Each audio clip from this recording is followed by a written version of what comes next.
Ni- Nice day, all of you. Today, we have to study features specific to each culture.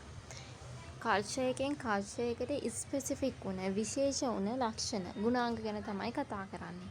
You have already learned that there are features common to all cultures. We can also notice features specific to each culture. Next we have ethnicity, religion, language and occupation are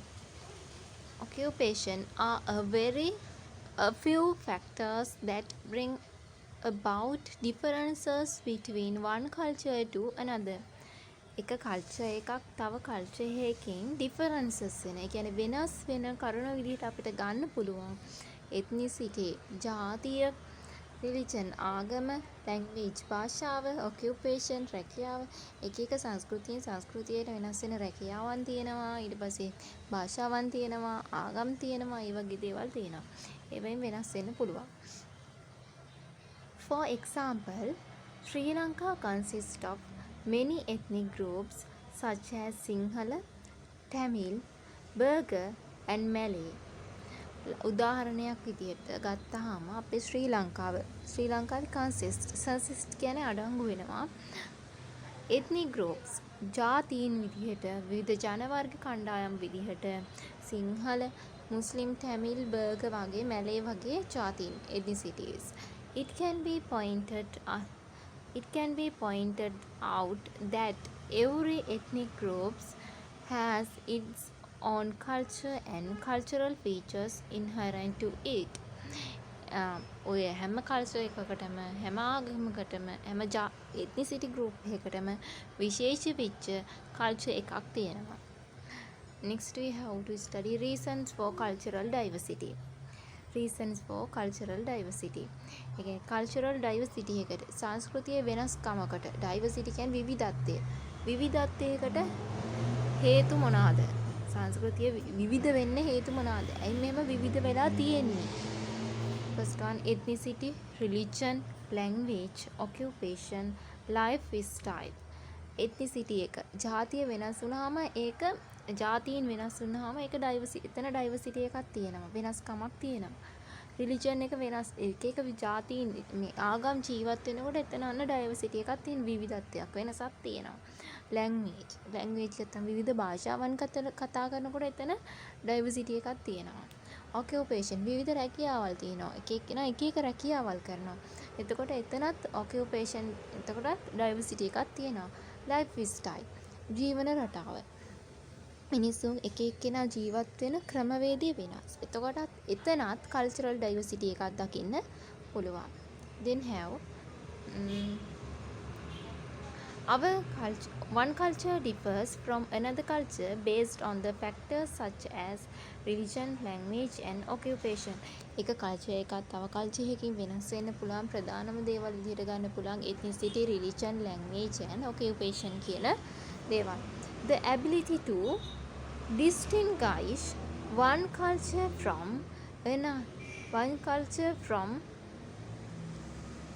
other based on above factors is known as cultural identity.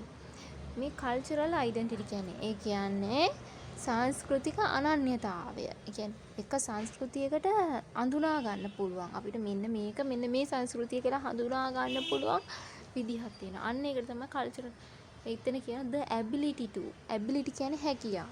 ability to distinguish කියන්නේ වෙන් කරලා හඳුන්වා ගන්නවා. වෙන් කරලා දක්වනවට one culture culture එකක් from other based on තවත් එකකින් එක කල්චර් එකක් තව කල්චර් එකකින් වෙන් කරලා හඳුන්වා ගන්න පුළුවන් නම් based on කියන්නේ පදනම් කරගෙන on above factors අපිට දැන් අර කලින් කතා කරපු factors වලට අනුව අපිට වෙන් කරලා හඳුනා ගන්න පුළුවන් නම් එක් කල්චර් එකක් තව කල්චර් එකකින් එතකොට කියනවා අපි ඒකට cultural identity.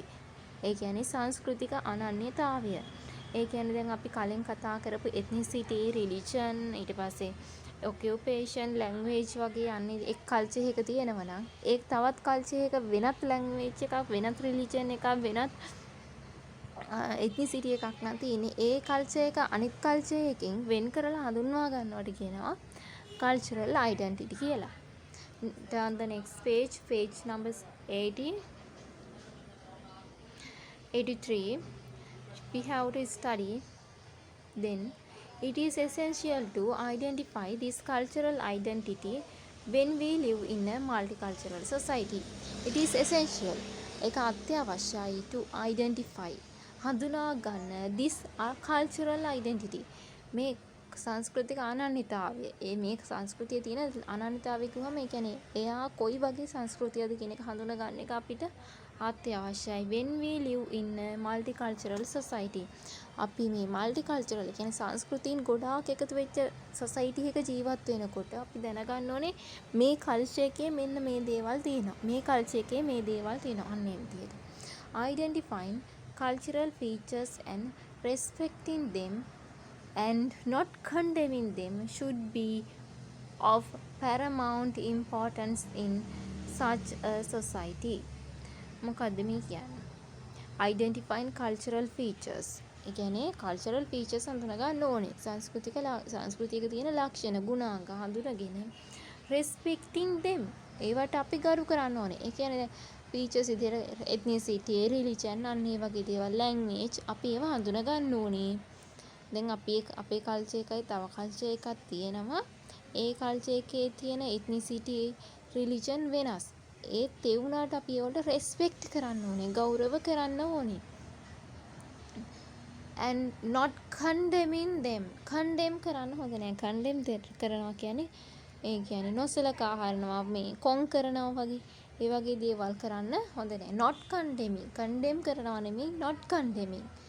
not condemning them should be of paramount importance in such a society. paramount important. පරම වැදගත්කම. ඒ කියන්නේ නොපිරිහෙලා ඉටු කරන්න ඕන වැදගත්කමක් තමයි. වැදගත්කමක් තමයි මේ අපි ඒගොල්ලන්ගේ එත්නිසිටි එක රිලිජන් ඒ කියන්නේ කල්චරල් ෆීචර්ස් වලට රෙස්පෙක්ට් කරන එක ඒගොල්ලම කන්ඩෙම් කරන්නේ නැතුව ඉන්න එකයි. තමයි වැදගත්ම දේ වෙන්නේ. next, it will build a strong interrelationship among cultures.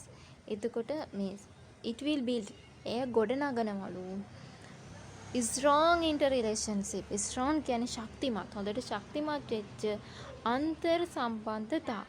ඒ කියන්නේ අන්තර් සම්බන්ධතා ඒ කල්චර් එකක් තව කල්චර් එක කල්චර් එකක් තව කල්චර් එකක් අතර සම්බන්ධතාවයක් ඇති කරනවා. හැබැයි ඒවා ශක්තිමත්. It will make a good society and minimize conflicts in the society. It will make ඒක හදාවි a good society හොඳ සමාජයක් සහ minimize conflicts in the society. minimize කරනවා, අඩු කරනවා conflicts. conflicts කියන්නේ අරගල, ගැටුම්, රණ්ඩු in the society. සමාජයේ ගැටුම් අඩු කරලා හොඳ සමාජයක් ඇති කරන්න උදව් වෙනවා. අපි අනිත් කල්චර්ස් වලට රෙස්පෙක්ට් කරාම ඒගොල්ලෝ කන්ඩෙම් කරන්නේ නැතුව ඉදිහාම. next we have to study cultural diversity in Sri Lanka. ලංකාවේ cultural diversity එක තමයි ලංකාවේ සංස්කෘතික විවිධත්වය. කොහොමද මේක විවිධ වෙලා තියෙන්නේ? බලමු අපි දැන්. Sri Lanka is the best example for multicultural society. ලංකාව තමයි හොඳම උදාහරණය, best example එක. මොකද දැන් multicultural society එකකට. multicultural society කියන්නේ සංස්කෘතීන් ගොඩක් තියෙනවා. අපේ ලංකාවේ එක සංස්කෘතියක් නෙමෙයි. අපි සිංහල ජනතාවට සිංහල කල්චර් එකක් තියෙනවා. මුස්ලිම් කල්චර් එකක් තියෙනවා. ටැමිල් කල්චර් එකක් තියෙනවා. ඔය කල්චර්ස් ගොඩාක් එකතු වෙලා තමයි අපේ කල්චර් එක හැදලා තියෙන්නේ. ලංකාවේ කල්චර් එක, ශ්‍රී ලංකා කල්චර් එක හැදලා තියෙන්නේ. ඒකින් දෙකට කියනවා multicultural society කියලා. Then have Sinhalese, Tamil and Muslims community have been living in this country with a strong brotherhood for many centuries. අපේ රටේ සිංහල, මුස්ලිම්, දෙමළ කියන ජාතීන් communities ජීවත් වෙනවා this country මේ රටේ with a strong brotherhood ඉතාමත් දැඩි සහෝදරතාවයකින් සහෝදර බැඳීමකින් many centuries ගොඩක්